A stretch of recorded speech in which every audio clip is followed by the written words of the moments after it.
Oi, galerinha! Tudo bom com você? Vamos começar agora a nossa revisão de história. Se liga nas dicas, hein? Nós falamos sobre a memória. A memória é a capacidade que os seres humanos têm de guardar informações no cérebro. Mas, mesmo assim, nós podemos utilizar alguns recursos para nos ajudar a lembrar de coisas importantes, datas, compromissos, lembranças. Nós podemos utilizar, por exemplo, agenda, relógio, álbum de fotografias, calendário, celular, tudo isso para nos lembrar de algumas coisas. Nós falamos também sobre os museus. Os museus são instituições sem fins lucrativos. Eles são abertos ao público e estão a serviço da comunidade. O órgão responsável por promover, através dos museus, um ambiente que é voltado para educação, pesquisa e entretenimento é o ICOM, Conselho Internacional de Museus.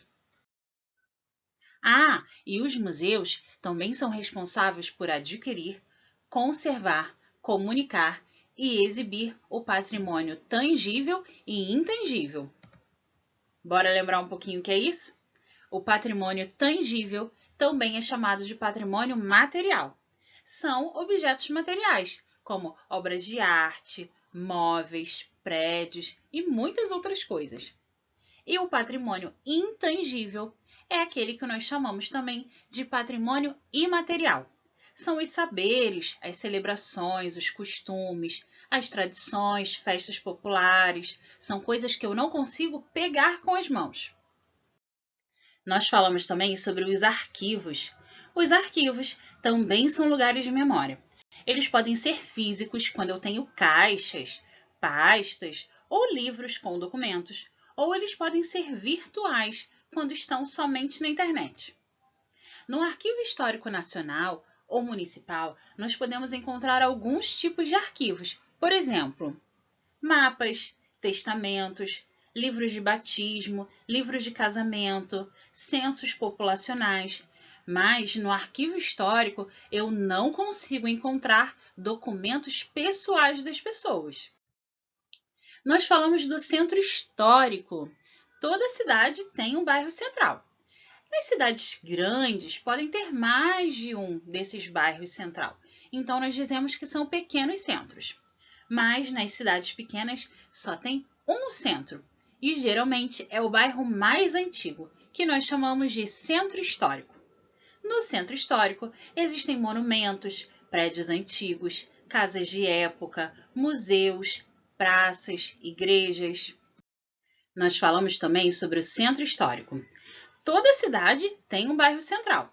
Nas grandes cidades podem ter mais de um, então nós chamamos de pequenos centros. Mas em cidades menores só tem um centro. Geralmente é o bairro mais antigo, que nós chamamos de centro histórico. No centro histórico existem monumentos, prédios antigos, casas de época, museus, praças, igrejas. E as praças são lugares onde as pessoas circulam e antigamente era um dos principais costumes da população, ir à igreja que ficava na praça. Isso acontece por causa da influência dos colonizadores portugueses. Eles eram cristãos e por isso em toda a praça sempre tinha uma igreja. Falamos também sobre monumentos. É possível ver muitos monumentos, principalmente em praças. Um dos exemplos que nós estudamos foi a escultura Os Guerreiros, que fica na Praça dos Três Poderes, lá em Brasília. O Monumento dos Guerreiros também é conhecido como Dos Candangos, e ele foi construído para homenagear 2 trabalhadores que foram soterrados durante a construção da cidade de Brasília. Turminha, espero que você tenha lembrado o conteúdo da nossa prova. Um beijo, quero que você tire nota 10.